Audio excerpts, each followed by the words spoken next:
Iruditzen zaigu gaurkotze premia bat badutela humanitateek, eta gaurkotze premia hori dator neurri batean gaur egungo unibertsitate eredua 19. mendean pentsatu zelako, diseinatu zelako, gizarte industrialarekin batera, baina orduko kontestua erabat aldatu da.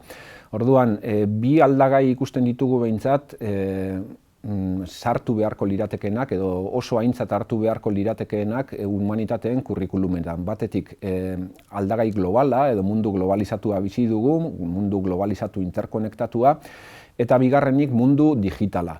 Orduan, nola landu horiek eta nola txertatu horiek kurrikulumean, Iruditzen zaigu kontzeptu klabe bat badagoela hor MIT-ko, Massachusettseko Teknologi Institutuko zuzendari Rafael Reifek duela urtebete bota zuen kontzeptu oso interesgarri bat, adimen hibridoa landu behar dela zioen, eta egiten zion erreferentzia zera, elebitasun konkretu bati, struktura mental berriak behar ditugula zioen, eta horretarako elebidunak, etorkizuneko elebidunak ezi behar ditugula. Baina etorkizuneko elebidunei buruz ari denean ez da ari ikuspegi linguistiko batetik. Elebidunak dio, berak esaten du, behar direla batetik landu humanitateak eta giza zientziak, eta bestetik teknologia eta zientzia puruak esan dezagun, Eta bi horien uztarketatik letozke adimen hibrido horiek. Eta honekin batera, eta adimen hibridoaren ideia horretan sakonduz, Scott Harleyk badu liburu bat oso interesgarria, The Fuzzy and the Techie. Fuzzy deitzen zaie, Estatu Batuetan, pixkat humanitate edo giza zientzia tradizionaletatik datozenei eta teknologoei. Eta berak defendatzen duena da, bereizketa horrek ez daukala zentzurik gaur egun, eta justu bereizketa hori gainditzera egin behar dela.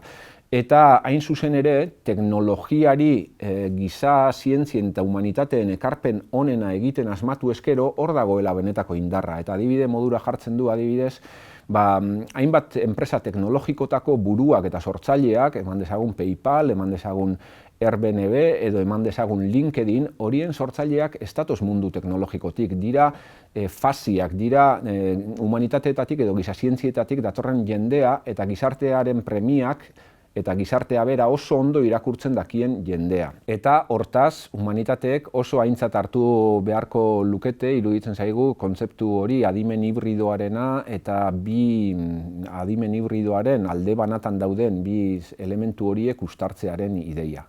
Humanitateek oso momentu interesgarria bizi dute une hauetan. Lehen aipatu dugu disiplinartekotasuna lantzea giltzarri dela adimen hibrido hori jorratzeko, Gertatzen dena da, disiplinartekotasuna orain arte landu izan dela adibidez asko liberal arts graduetan. Gradu horietan, Espainian eta ez dago horrelakorik, baina Europan eta batez ere Estatu Batuetan eta bai egonda, badago tradizio bat, zuk egiten duzu zure kurrikuluma, hautatuta ikasgaiak, batetik giza zientzietatik, bestetik humanitateetatik eta bestetik zientzia puruetatik, Eredu horri egin zaion kritika da, ikasleak hautatzen du, berak dakiena, eta ez dakien horretara ez da urreratu ere egiten, eta orduan hainbat kontu interesgarri izan daitezkenak bere formazioan ez ditu usaindu ere egiten. Orduan orain Ohioan, Hiram Collegeen eta adibidez hasi dira beste termino bat erabiltzen, New Liberal Arts, eta hauen plantamentua desberdina da. Da, jarri ardatz modura, zure ikasketen, zure kurrikulumaren ardatz modura, arazo garaikide potoloenak, adibidez, klima aldaketa, adibidez, migrazioak edo adibidez populismoaren gorakada, eman dezagun, jarri horiek ardatz modura eta jorratu horiek modulo horietako bat jorratu modu multidisiplinarrean. Adibidez, klima aldaketari heldu ahal zaio batetik biologiaren perspektibatik, baina baita nazioarteko harremanen perspektibatik ere, Eta eredu hori hasi dira indarrean jartzen. Eta eredu hori Europara ere heldu da, unibertsitate batzuk aplikatzen hasi dira, adibidez, Ingalaterran Keele University edo Groningen Holandan, eta guk ere Mondragon Unibertsitate modura Bilborako diseinatzen ari garen humanitateen gradu berrian eredu hori daukagu buruan. Iruditzen zaigu humanitateek gehiago begiratu behar diotela gizarteari, gizarteak dituen erronkei. Hor dago Kurt Lewinen esaldi ospetsua, ez dago ezer praktikoagorik teoria on bat baino. Ados, puntu batera arte ados egon gaitezke, baina teoria hori beti izango da indartsuagoa jartzen baduzu elkarrizketan praxiarekin eta gihar hori eranzten badiozu, ezta?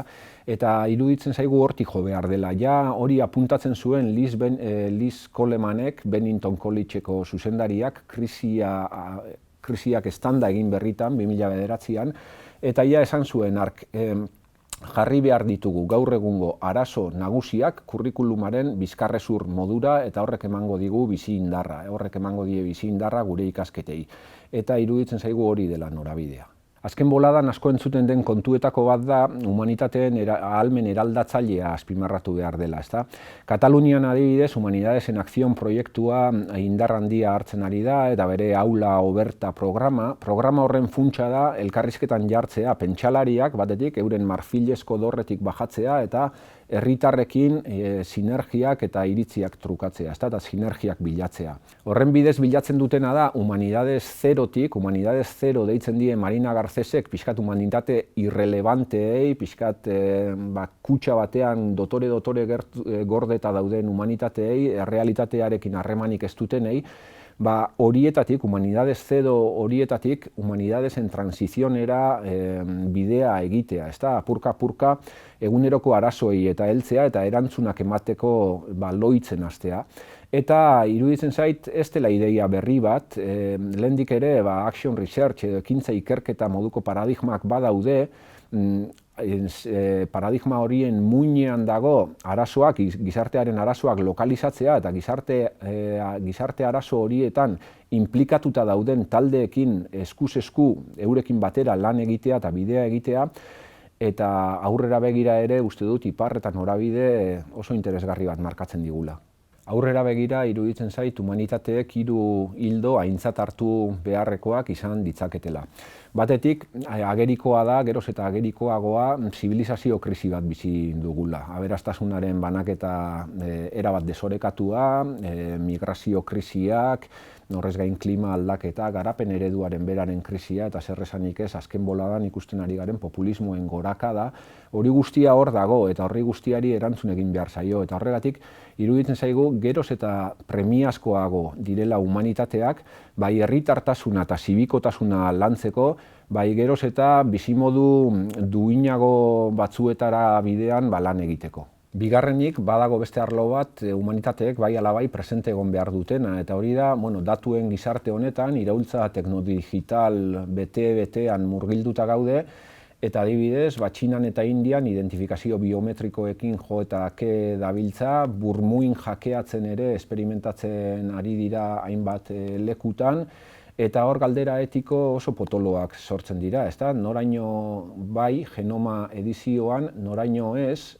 gaixotasuna saihesteko bada bai, baina beste arlo batzuetan, pribatutasunari eragiten dioten arloetan eta behar bada ez gaude hain seguru, eta galdera berdinak sor daitezke kriogeneizazioari buruz adibidez, edo beste zenbait arlori buruz, ezta? Eta hor, esandako moduan, etikak eta humanitateek presente egon behar dute.